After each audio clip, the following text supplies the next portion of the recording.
Welcome to the podcast that guides men to demystify and develop their intuition. I'm your host, Doug Bites. Let's dig into the science and expand your horizons. All right, we're recording, and I don't know if you guys saw it in the little chat thing I put on. Thought we might today just to lead off the conversation, talk about listening to our bodies. I had a buddy ring me yesterday, and he's had a lot of medical problems in the last couple of months, and he rang me because he'd had his doctor's report and he was talking all about it, and then he said, basically, I've got to listen to my body. And then I was sitting there in the shower last night, and I thought that could actually be a good topic for today, listening to our bodies. So we've just got Jason and Alvin coming in. Good day. And hey, Alvin, how you doing? And for those who haven't, hey, Jason, those of you who haven't met Alvin before, just straight up, because I've talked to him that many times, I forget. Alvin was born with no arms. That's why his shirt looks a bit like that. So, and if you see his toes up on the screen flicking and he's doing stuff, he's a master drummer and everything with his toes. Yeah. So cool dude up in Canada Oh, as Doug, Josh is in thanks. Canada. That's all right. So I remembered to intro you that way. Cool. All right. And for those who just came in, we just thought today, for those who hadn't seen it in the chat, just to start the conversation, we might talk about listening to our bodies, if that resonates with anyone. And does that resonate with anyone and they want to start off chatting about that? Go ahead, Yeah, I anybody. would just, well, I would just say that, I listened to Bashar quite a bit, who Daryl Anka channels Bashar. He was saying one of the most effective pieces of music to listen to release trauma in the body is to listen to Beethoven's Seventh Symphony, the second movement, the first 3 minutes of it. And so I've been doing that. And the other night in my dreams, for those of you that don't know, my father was batshit crazy. He was institutionalized many times in his life, and we had we never had the best relationship. And so I'd been listening to this Mozart or Beethoven piece. And I had this whole experience in my dream the other night where I went to my grandparents' house, my dad's parents, where he lived. He lived at home with his parents all of his adult life, and but the house had been completely remodeled, completely revamped, completely upscaled. It was so beautiful I cannot even describe it. And I went into like the living room area, and there were like all these images of my dad, you know, even from things that happened before I was born, and it really gave me compassion and forgiveness and understanding at a level I've never experienced before, because it made me really understand kind of what happened to my dad, because I really didn't know what happened to him until I was like, I don't know, 26 or 27. And then I knew that my cousin Natalie was there, and my aunt and uncle, his brother and sister-in-law were on their way. But other people of his family were not there. But then he was there, and he and I had this really long conversation, and it really brought us a sense of greater peace, understanding that I never had before. And I just remember from the dream that my um, Natalie was, you finally got it. You two finally got it. And she was really happy. And I started awaking from the dream, and my aunt and uncle were at the door coming in. And then I had to take my daughter Julia to the ACT for ACT test. On the way back, I had to get gas for my car. And at the gas station right next to me was a large semi truck, Patterson Enterprises. It Huh. really, I mean, it just really validated and confirmed the whole experience of my dream and how much more peaceful my body feels after that um, after that whole thing. But it seemed to have been kicked off by listening to Beethoven's Seventh Symphony, the second movement. for what it's worth. Interesting, interesting. And for those of you haven't, most of you probably haven't met Mark because Mark, you've been coming for a long time, but your work schedule doesn't let I you. usually work at nights. Yeah. Yeah, yeah. Mark had a profound near-death experience at 16, was it? 16. Yeah. Yeah, and has his insights into the world and things are different to most people because he's seen so much during that experience. And yeah, and I sort of grinned when you were talking about your dad because, when we did the podcast and our conversations we've had, the challenges Mark had after that experience was very, his father was very anti the things that were Yeah. My revealed to him. dad. Yeah, my dad was a Jesus zealot. He was a Southern Baptist holy roller. Boy, we got into some pretty heated conversations over the Bible. But I think if his me choosing him as a father really forced me to study the origins of Christianity and where it came from. If I had had a normal father, I would have never gone to great lengths to study Christianity to the extent I have, and all religions, for that matter. Yeah. Yeah, Yeah, cool. Thanks for sharing yeah, that. Anyone sure. else want to share anything on listening to bodies? Like that's quite different to anything like that Mark sort of said. Yeah, I've had a lot of experience with pain over the last few years, having had 25 surgeries, including shoulders, neck vertebrae, and knees all replaced. Um, Mine sort of started in India in 2019. I left India and went home to Australia, raced in a big race down there that I'd done the 3 decades before, an ocean paddling race. Um, Mom was on her deathbed with cancer prior to that. She was in remission, and so I decided not to stay. Came back to America because if I was there, then Mom was sick. So I came back to America, but when I arrived, I had hepatitis in incubation inside me. So I'd been put into hospital and my liver enzyme numbers were 4,500. It took 3 days for them to come down to 4,500. 45 is what they admit you. So after that, it took a long recovery. As a 50-year competitive athlete, I wanted to regain my identity as an athlete. So I started back training very slowly, walk first, very slowly.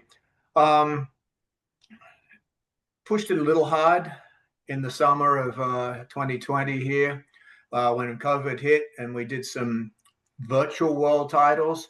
So I did some time trials here. Again, just not listening to my body. I know I posted at the time of the importance. This was 2020. I wrote a piece on listening to your body because I did not, and I ended up unconscious and unresponsive. And it was the first of 3 TIAs, 3 strokes. And so since then, however, I don't. I know I don't have a choice now because if I continued the way I was going, the next one would have been fatal. I was transported 2 out of the 3 times unconscious and unresponsive, and I just changed my routines. Routines became the listening became the recognition, but routines became the foundation. I can't sleep past 2 or 3 in the morning because of pain. I get up, start wandering the house. I make a little kratom tea, put on a music, is light muse sound, and just start doing breath work. So I'd learned over there in India where I wasn't allowed to have certain medications that I could have here, that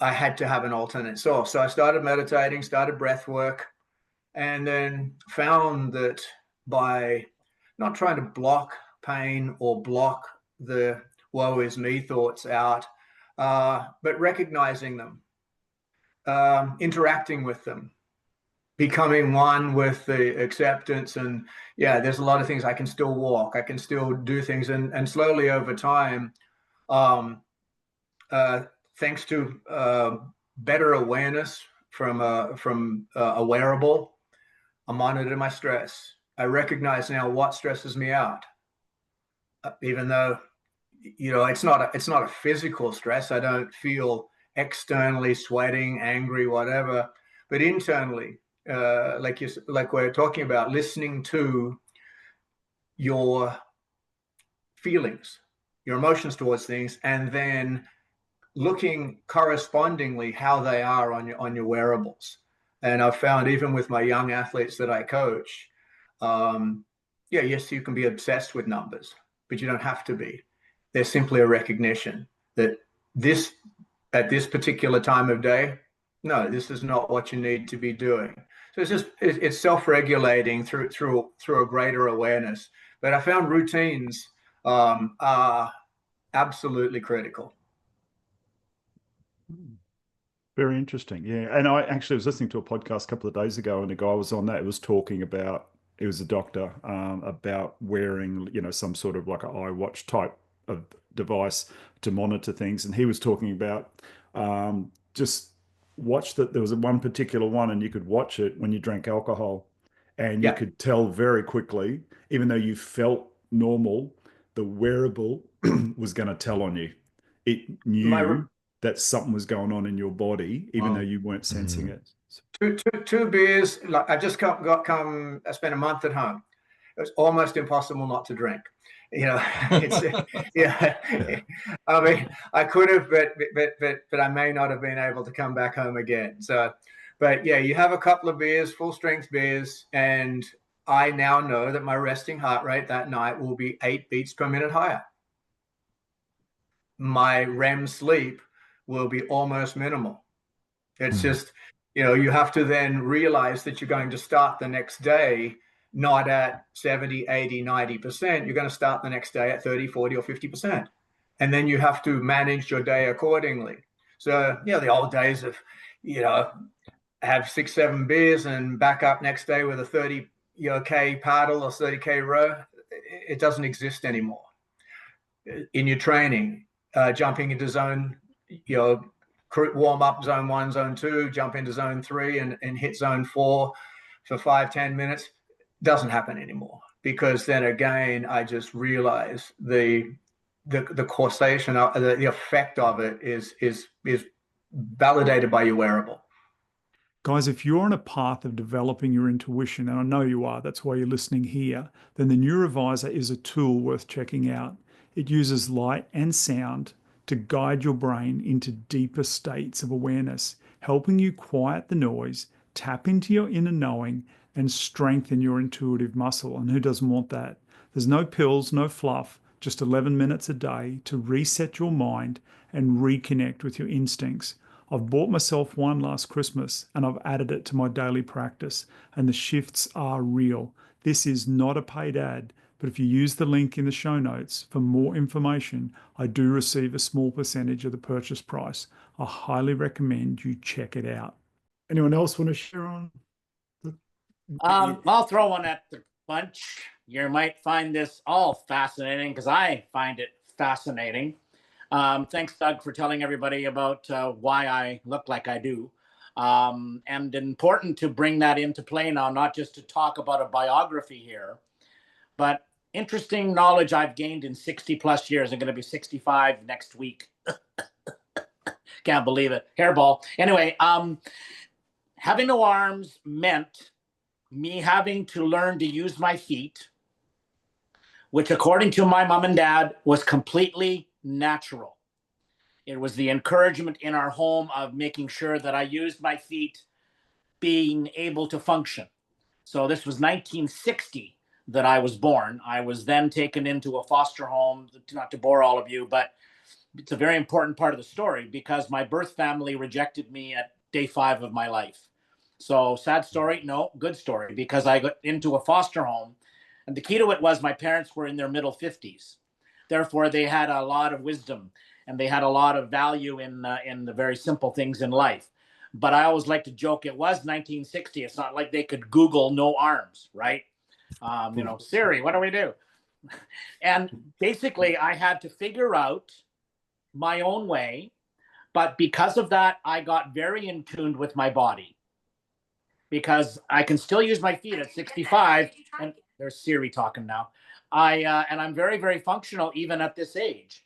But the reason that's important is the caveat to this was something I learned just a few years ago.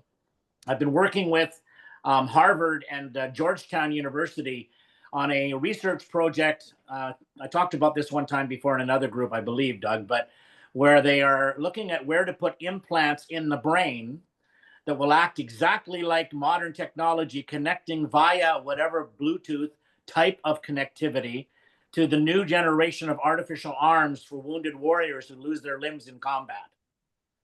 And ironically, they used me as one of the test subjects because they wanted me in an MRI, first in Harvard several years ago, and then just a couple of years ago in Georgetown, to map the brain hotspots when I would do things with my toes in the MRI machine, wearing VR goggles and a toggle switch by my feet.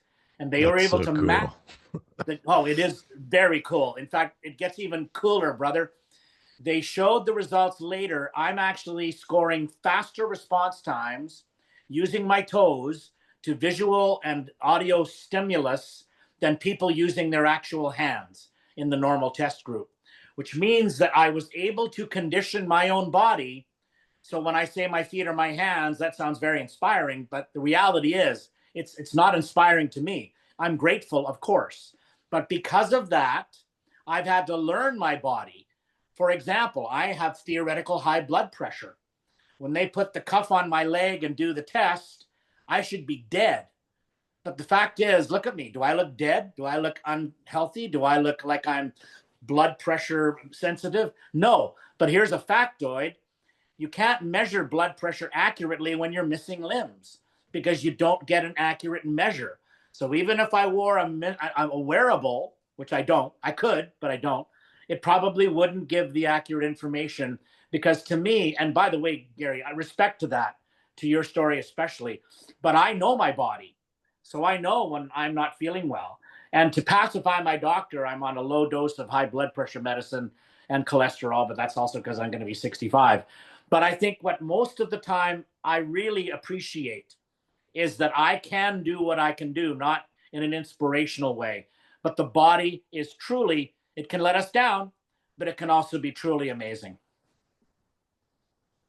Very interesting. So, Alvin, just to clarify that, when you're in that MRI machine and they're monitoring your brain, et cetera, when you're moving your feet, is what part of the brain's moving? The part that moves the arms and hands, or the part that moves?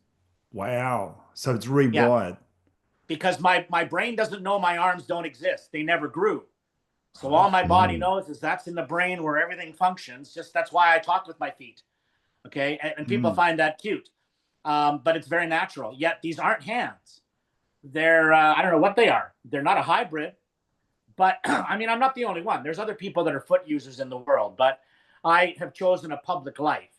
So that means that my story is more broadcast as to what is supposed to be again. And I'm not trying to make fun of this. I get why people are inspired. But I also think it shows me how people take for granted, not to sound weird, how people take for granted their physical abilities. Because as you discovered, Gary, I'm guessing I don't really know you, you can lose those in a heartbeat, right? Oh, yeah, absolutely. A heartbeat, literally.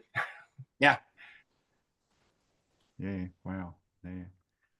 And while actually, I just want to share with the group too, while we're talking about bodies, and you just reminded me there, Gary was in Australia, back visiting family in Australia recently, and he caught up with Phil. Phil was on our last call 3 weeks ago on the Friday. What he didn't tell us was on the Monday after that call, he was going to have both his knees replaced. So he went off and did that. And yeah, and so he's out of hospital for that, and he messaged me late last night, and he's actually back in hospital this morning with some other unrelated thing to that. But anyway, so that's why, because he was going to be here. But yeah, he's only got out of. Yes, both knees at once. Phil's got a couple of world records for but he's done 24 hours. He's boxed for 24 hours non-stop. And I mean non-stop. When the Guinness Book of Record guy came, he's like expecting every hour or two for Phil to take like a 2-minute break or something. Even when he wanted to do number ones and stuff, like his wife had to come and like put a blanket around him, and he took one glove off and he kept punching with the other glove like into the punching bag, but never stopped for 24 hours. And Phil's over 60, like he's a bit older than me, so he's yeah. Anyway, yeah, so his body would be telling him all sorts of things at the moment. So yeah, Yeah, Well, give him our it's a best. lot. I'll give him our best wishes. yeah, yeah, yeah. Sorry, Gary. He's finding it a lot harder than he thought.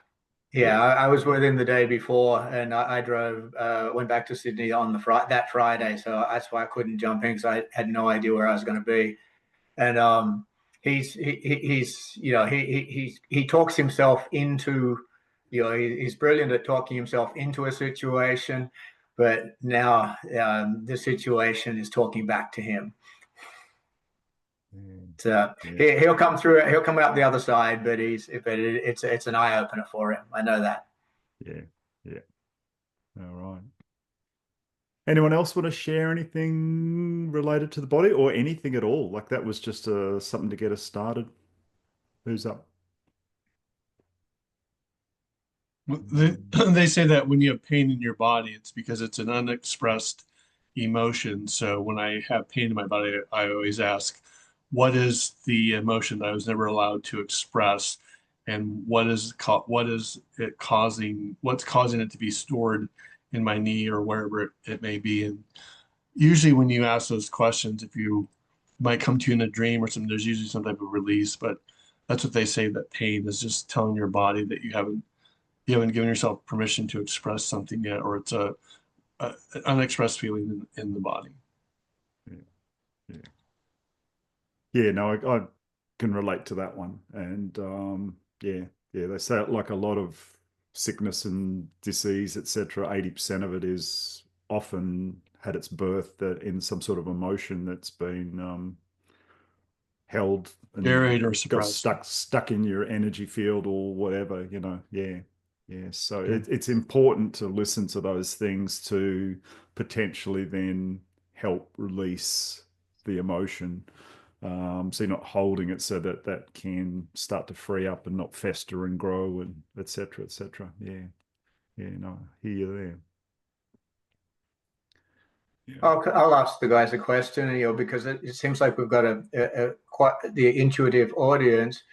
Is it important, do you think, to label that emotion? Sports psychology, it's in the realm of sports psychology, labeling is a higher priority than neuroscience. Neuroscience recognizes brainwave activity, and don't label it. So high brainwave activity related to stress, for example, anxiety. So again, when you're sitting there 2 o'clock in the morning, can't sleep, dark room, pain, they don't look at labeling. They look at more from the fact of recognizing your high frequency brainwave activity and using a strategy to bring it down. Psychology is more about labeling. What do you guys think about the importance of labeling? Is it labeling, or is it whether it's feeling, emotion, thoughts? What do you guys think about that?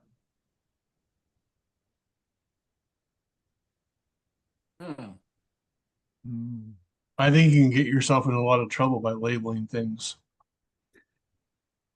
So it's just not, we have to stop judging our pain as bad or wrong, or that we fucked up somehow.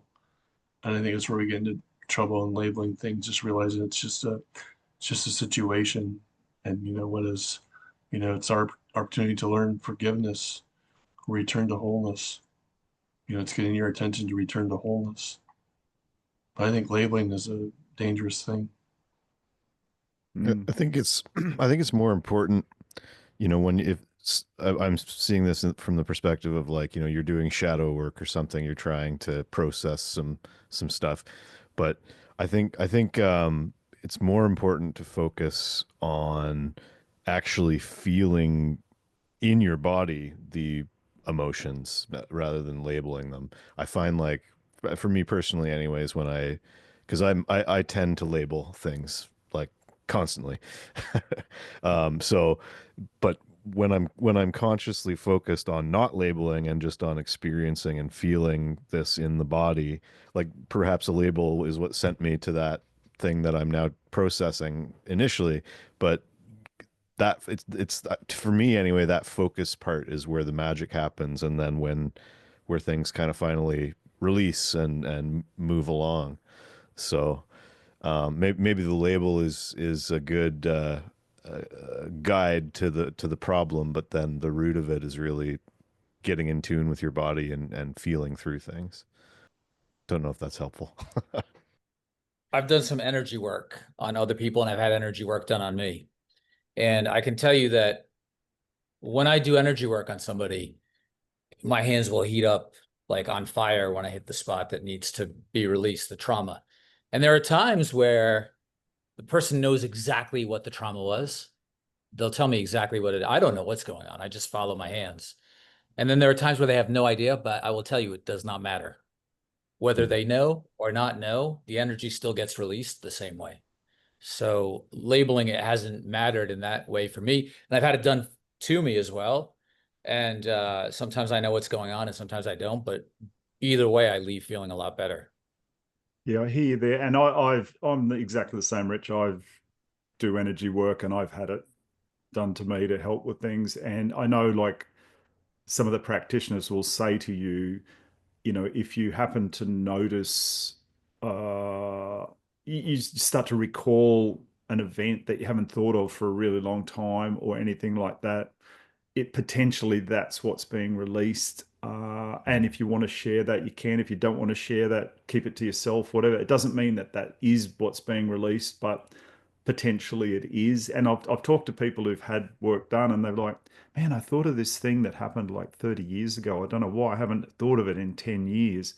And I'm thinking, yeah, I know why you were thinking that, because I remember 30 years ago, it was major in your life. You were like freaked out about it at the time. It was massive for about 10 years. And then it sort of stopped getting thought of and talked about. Now, 30 years later, all of a sudden you're in an energy session where there's someone with a tuning fork, you know, running, like finding stuck energy and releasing it with the tuning fork.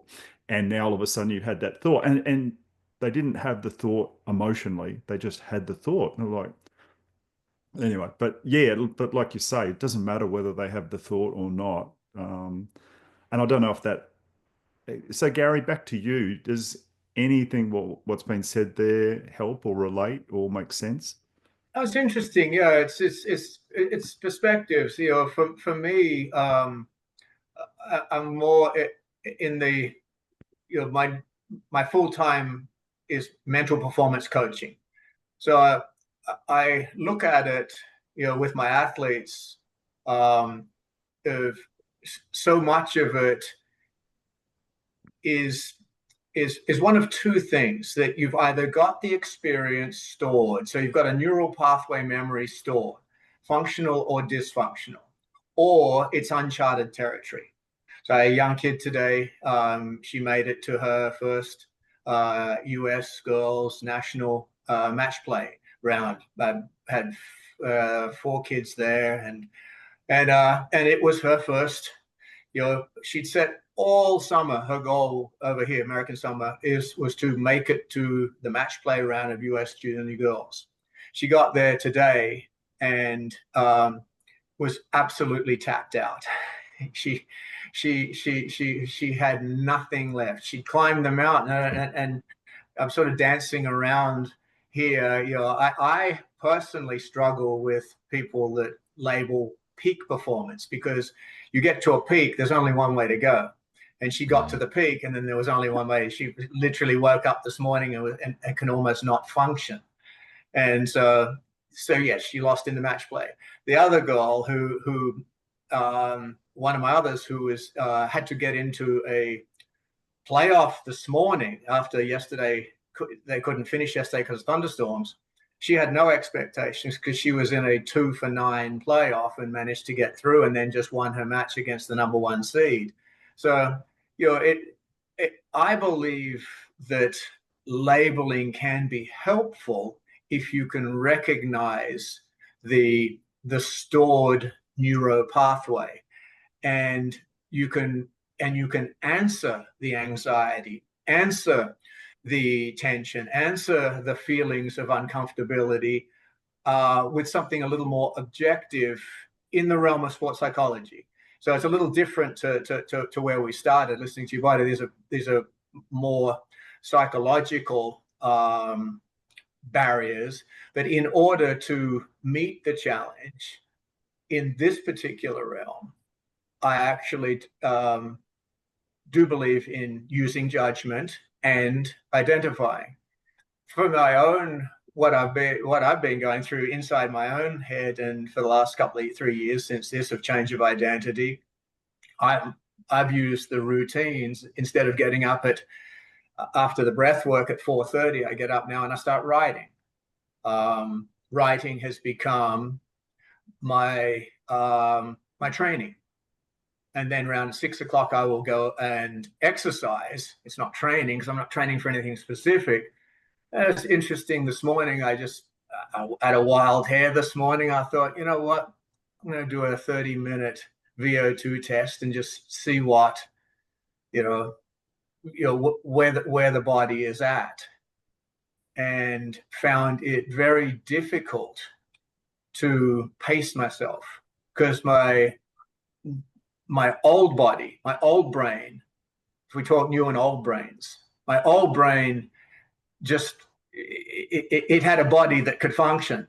My new brain doesn't have a body that can keep up with the old brain. So the new brain and the old brain got into a pissing contest, and I know my numbers of training well enough over 50 years of keeping numbers, and I literally had a hard time. So no, I fully respect the non-recognition of specificity. I fully understand and respect that. I've just found with mine, maybe it's the way my melon's wired, that having a labeling gave me clarity. Labeling it gave me the ability then to transfer from recognizing that it was a thought. Is it based on fact? Let's reframe it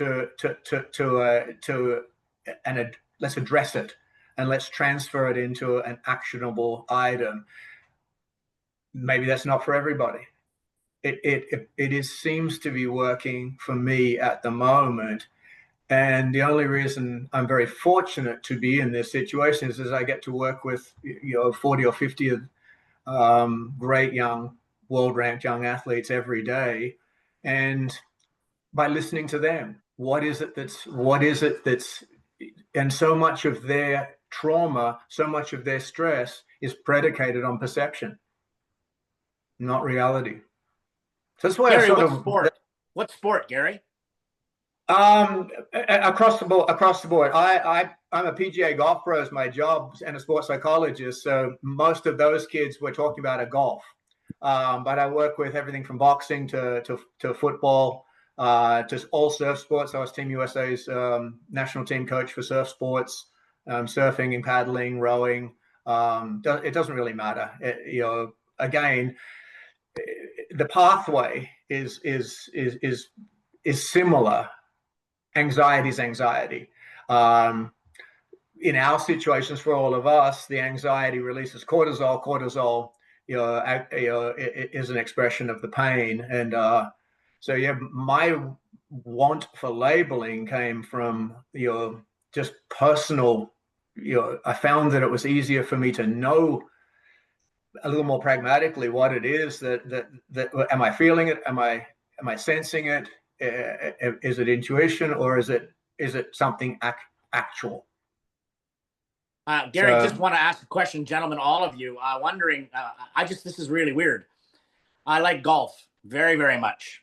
My dad was an excellent golfer. In fact, I always like to say I followed him around the golf course, not being able to play without arms, of course, but I could find a golf ball in the woods better than anybody else. The point is, I watched the Scottish Open on Sunday when the American, what's his name, Gatterberg something, won the championship, and he couldn't talk after it for the interview.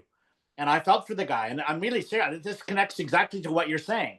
I sat here watching that young man. What is he, 26, 24 years old? First major tournament to win. He couldn't speak. And you could almost sense there's a guy who's got 20 plus years of stories, and he's standing at a spot that he never thought he would get to, but always dreamed he would. And when he got there, he didn't know what to do with himself. It was fascinating. And of course, it was a beautiful moment. It wasn't a negative moment. And the interviewer, that gal that gets a lot of hassle, it seems, from the world about her involvement in PGA. Janice, what's her name? Anyway, she handled it brilliantly. Let him have a moment, let him collect himself. The guy cried. But my point is, no matter how high-end these athletes are, they're human. Look at Ryan Peake, who's the left-hander playing with Phil Mickelson this week. Ryan served time in Australia. He was a biker, as hard as they come, and he got out, served his time. He was a very good junior golfer, but he crossed the streets and ran amok and served the time. He won the New Zealand Open, which got him into so he's playing with Phil in the Open this week, and he's again as hard as they come. But even winning the New Zealand Open, he was exactly the same, completely, and all he's been through, he just had nothing. He just could not articulate. So yeah, it's new pathways of uncharted territory. One place where I do use labels with intuition quite a bit is with remote viewing. From the perspective of like trying to heal inner, emotional stuff, I don't like labels, but for a lot of other things I do.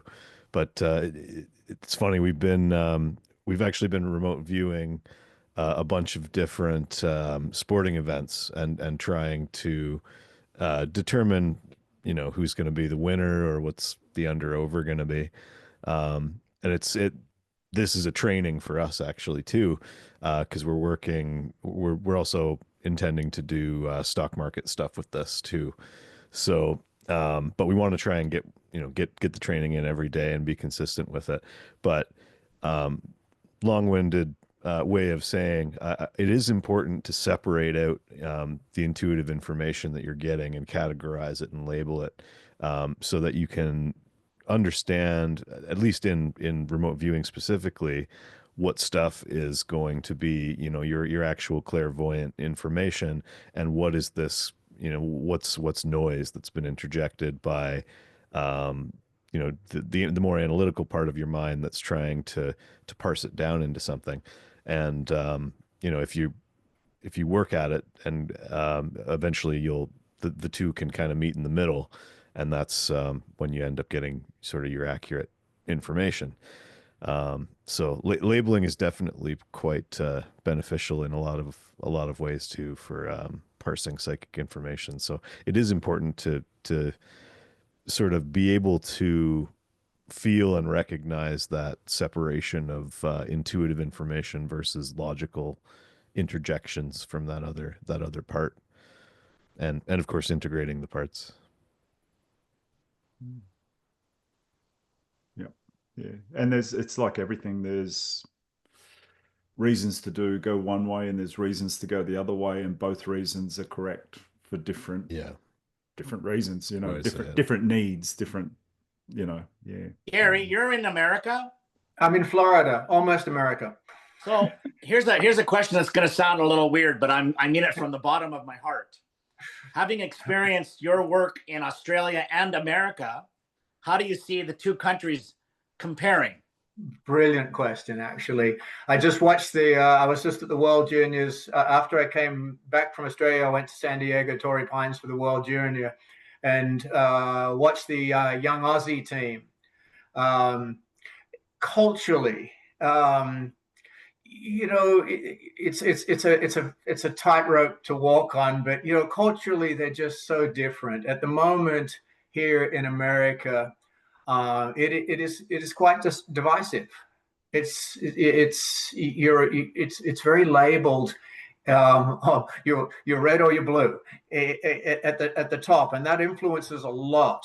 And the young Aussie team was just a lot quieter, a lot. Yeah, it's they were a lot more supportive, very supportive. Just different cultures, man. It's incredibly different cultures. But again, it's very region oriented as well, nature and nurture. What the family are they? We have an academy with 107 kids here, just outside of Orlando, of which from 28 different countries, and they're all here for different reasons. But the pathway to excellence, for to again label it, it runs from anywhere. You look at shows that I like to listen to the podcasts of excellence. There's an exponential athletes talking about Kobe, talk about Michael Jordan, talk about Tiger. You look at all of the different identities of greatness. Edwin Moses, as far as athletes, the Williams sisters, there's specials basically on all of them, trying to find a common trait. You'd have to come down to, it's there's no origin of where it starts, but there is always an origin of where it ends. And that where it ends is, yes, there's undeniably you have to have the skill. You're certainly not going to get there without the skill. But there's we could ask 50 different people, what is the number one determining? To me, it's outside of skill, competency, it's the ability to adapt. For me, the number one thing that separates, whether my athletes are going to succeed or not, is their willingness and ability to adapt. When you say that, Gary, adapting in the moment or adapting long term, or adapting week to week, or just all of them? Everything's in the moment. It starts in the moment. There is no, there's only now. We're having this conversation now. Nobody's got, we're here. We're right here, right now. And you have to make decisions in the performance realm in the now. And that includes the training that leads up to it. Let's go back to neural pathways of, you have to train in the now to be able to perform in a different now. So every training, and if you look at all of them, the commonality from the, when Agassi's old coach set up IMG and the Williams sisters were recruited there after Agassi, it's just that it's the depth of training, the depth of, they're all different ways of doing it, but the way they trained in the now better prepared them to perform in the now. So you guys have all seen the Jordan special, that 30 for 30 Michael Jordan special. No, he was a complete prick to his teammates. But and most of them have very obsessive personalities, very obsessive. Kobe was a prick to his coaches. Tiger was a prick to everybody. It doesn't necessarily mean it's the way. It's been great, the people that haven't been that way, but again, look at Phelps, looked so mentally like unbreakable, but when he lost his identity as the 24 times gold medalist, he went through hard times. It's very interesting. Again, it's very interesting. The other thing I've sort of been studying and reading a lot on lately is our ability, our connection. I believe that smaller countries like Australia, not in population, not in size, those guys are more connected as a team. New Zealand All Blacks, incredibly connected as a team. a massive country like America, or I mean, I have a lot of Chinese students as well. Absolutely no passion. Passion doesn't even, there's zero passion. There is absolutely no passion in their love or their just there's nothing. It's just a thing. It's just like math. I either go to the golf academy and become a good golfer, or I go to math camp in Beijing for 8 hours a day over and above my schooling. End of story. So yeah, there's many different pathways to get to the end outcome, but we all have confirmation bias. Mine is jaded by you're coming up for doing things for the wrong reason. It now influences my coaching to not do things for the wrong reason. I put no thought into outcome, zero. If you go out there and do your best, I'm proud of it. I'm not one to hand out ribbons and whatever. I'm not a woke society. It's no, go out there, bust your ass, do your job, and you know what? You can't control outcome. You can only control process. I find sports psychology fascinating. In fact, my degree's in psychology and I went to graduate school in communication, but I applied and made numerous phone calls out to JFK University in Orlando, where that is they have a whole master's program in sports psychology. But I didn't want to live in Oakland or Orinda, California. So I backed out, but that's definitely a fascinating area because I'm a huge sports fan and things like that.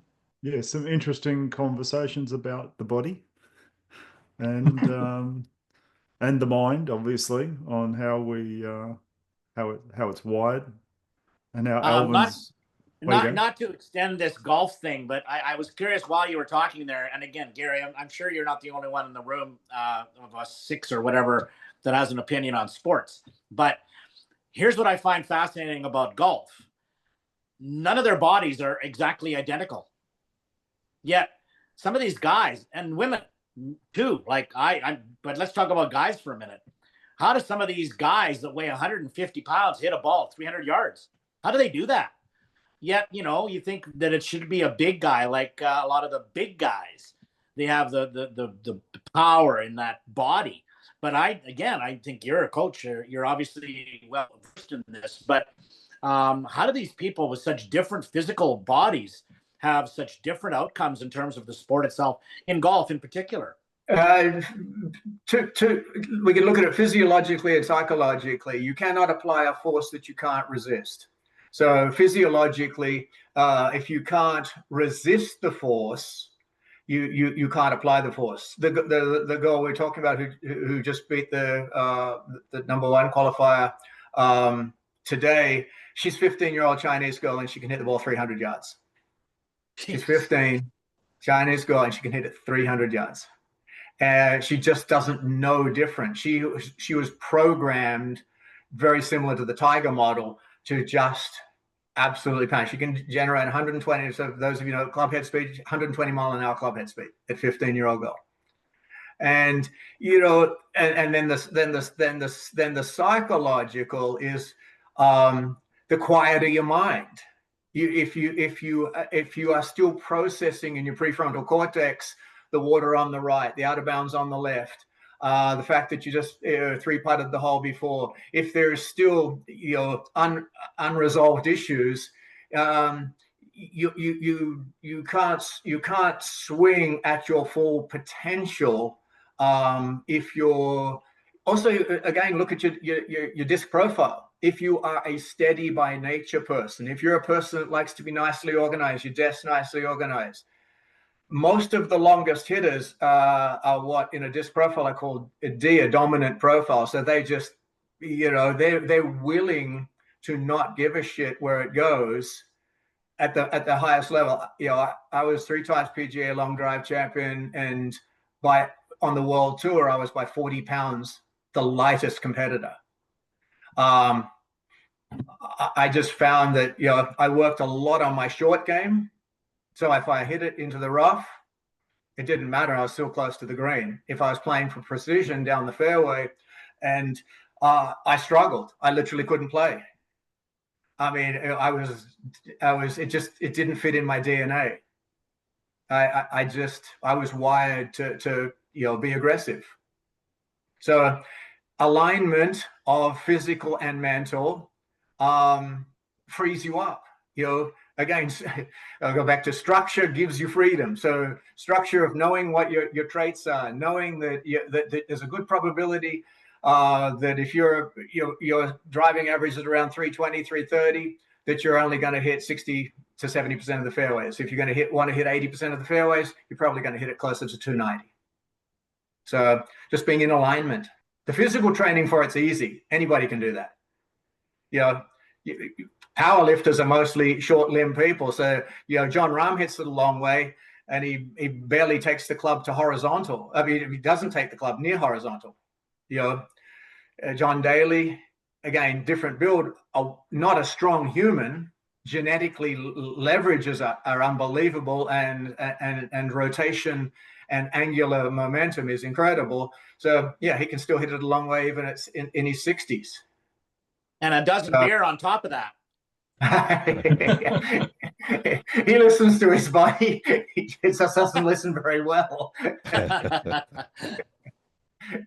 Yeah, it's very, very interesting. I coach his son, Little John Daly, and LJ's playing in the Southern Open today with the Southern Am in Arkansas with about 4 of my other students. One of the students who's really trying his hardest to be on the Better People program. He goes, yeah, he was LJ's roommate at high school at our academy, and he's going, yeah, I just know that we're going to get up to no good. I said, well, it's your decision. You have a decision to make. You can get up to no good and suffer, or you can, it's give and take. Spend some time with LJ, but draw a line. Draw a line how many beers you're going to have. Draw a line how much of a mark you want to run. But yeah, it is, again, back to yours. It's the physiological is being able to resist the force. You can't increase the force unless you can increase the resistance, meaning the lead side of your body has to be able to adjust, to balance the trail side of your body. And then the mind becomes a quieter, clearer mind enables you to swing free. So that's same as look at the run into a pole vault. If you're standing there knowing full well that you're not feeling it, you're going to plow into the crossbar. It's a quarterback. If you know that this is where the sports psychology side is amazing. You can either, you have to have a balance of experience and academia. I'm definitely more on the experience side. But yeah, the quiet mind just enables you to have freedom. Yeah, it's like flow state plus surrender to the beautiful. Yeah, let the results come and just be in the process as engagedly as you can be, and let your muscle memory and neural pathways do the rest. It's that's really interesting.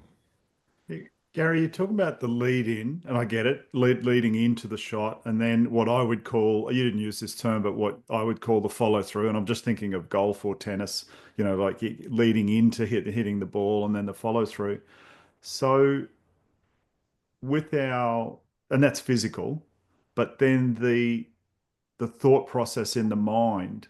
And I've sort of lost it a bit there. But what you were talking about before, I was thinking, I've got to ask you this: like, how does that work with the mind, with the lead in and the what I call the follow I know through? where you're going to go. I've got your answer for you. Emotions, for example, there's a cricket ball, a tennis serve. You have got to hand the responsibility of the action from the prefrontal cortex. The prefrontal cortex is the organizer. It's the one that in the pre-shot routine, the bouncing of the tennis balls, even though it's automatic, the throwing it to the identical place in the air, all of those things. Once once you have initiated movement, have to be done in the procedural memory. It has to be, if in a perfect world, we would categorize our memories green, yellow, and red files. Green files exceed expectations. Yellow files, standard operating procedure. Red files, dysfunctional files. And every time we performed, I see a drum kit back there. Every time we performed, we would be able to draw green files ideally. It doesn't work that way. Like Josh mentioned, flow state. Flow state cannot be forced. You have to surrender to it. He worded it beautifully. So we organize, again, coming back to routines. That's why I love routines. We organize the information gathering, the strategic planning in prefrontal cortex. We then transfer through rehearsal, imagery, visualization, sensory, feel. We transfer it then into from a thought and a command to a feeling. We perform at our very best when it's purely by intuitive feeling. It happens. So again, why some can just let it go and just absolutely pound it, because they're not trying to control it. If we put outcome at the forefront, therefore then we try to control the situation. I've been divorced twice, so I'm not very good at relationships, apparently. If I had spent less time maybe worrying about the outcome of a conversation rather than surrendering to the flow of the conversation, maybe I wouldn't have been divorced so many times. But then again, maybe I was just born that way. But when it comes to elite sports performance, it happens. It is not controlled. It is allowed to happen, and therefore you recognize the process, and then you just let it go in quiet mind. Which brings us to the most important word is just acceptance. You have to accept. If you're gonna throw a haymaker in boxing, accept that somebody may preempt it, move to the side. You've left yourself exposed, and you might get hit with a combination. If you're going to, if you have patterns, why do you think NFL teams study playbooks? Is because they're looking for the predictive nature. Our brain loves to predict. It loves predictive nature. So if your routine can be predictive, it allows you then to free up and perform with a quiet mind. So does that answer your question for you? It just happens. Yeah. And I that last bit you said, that was great. Like where you've practiced, you've got your body in it's so used to the muscle memory, you're so used to doing it, then all that pressure's off because you know how to do that, and then you can allow. And I'm glad three of you have used muscle memory. I'm actually really glad of that, because yes, muscles don't physically have memories in there, but it's just a neural pathway. That's all it is. It's nothing but it's a stored memory. And if we have a quieter mind, we're more able to just tap into that experience. Very good. Well, we've just hit the hour. Anyone got, I don't want to shut anyone off, but has anyone got any final things they want to share or say, or anything with what we've been talking about, or anything else? I just want to say quickly to Gary, I think you'd be a really good remote viewer. Just from your understanding of all the things that are the hard part about remote viewing, that it's getting in flow state and working within structures. And anyway, I'll have to send you something. Yeah, mate, do that, because I mean, is that being an observer? Yeah, it is. I've not heard the term remote viewing before. Oh, really? No, it's a not. structured clairvoyance designed by the military back in the 70s. And anyway, it's a long story, but it's all about perception and parsing between intuitive and logical impressions and meditating. And anyway, I just got a feeling it'll be up your alley. Sounds very interesting, mate. Yeah, reach out through Doug, please. Yeah, we'll Josh, do. in the email invitation you got, you should see everybody's email address. And what, Gary, yours is sport and surf or something, is it? surf.sport@yahoo.com. Yeah, so you'll see that in there. It won't have his name there, but yeah. So you reach out on Instagram. I only have everybody that is on there is one of my students or a former student. So they're just people I know. It's not I'm not looking for volume, quality. All righty.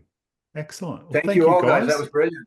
Yeah, that was great. Thank you very much for joining in. And we'll Gary, check out my website when you get a minute. I think you might find it kind of intriguing, not to be commercial about this, just a genuine nature of what you will learn if you see what I do. I'm Doug and I have covered this before.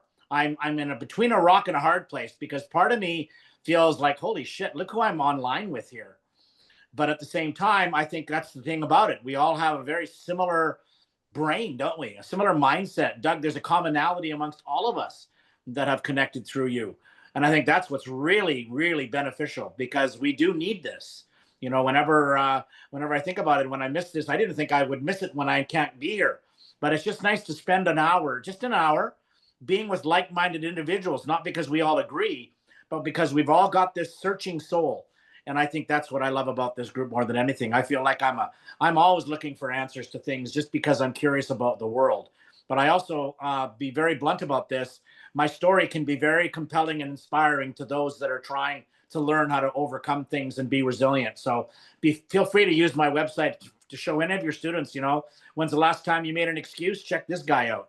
Because to me, what is the website, Alvin? alvinlaw.com. Oh, alvinlaw.com. Okay. Yeah. 100%. Yeah. Alvin Law. And again, the reason I do that is because I think at the end of the day, I think kids need to be more conscious.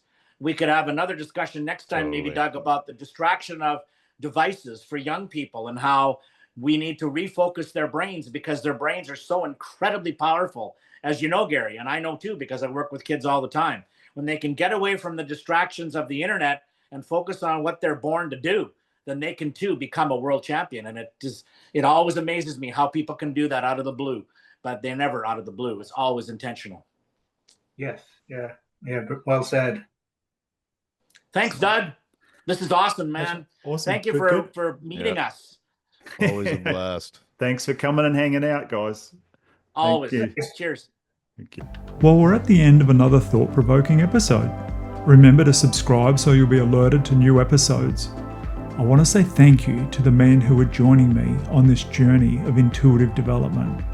I truly hope our time together has expanded your reality and reinforced trust in your ever-reliable gut feeling.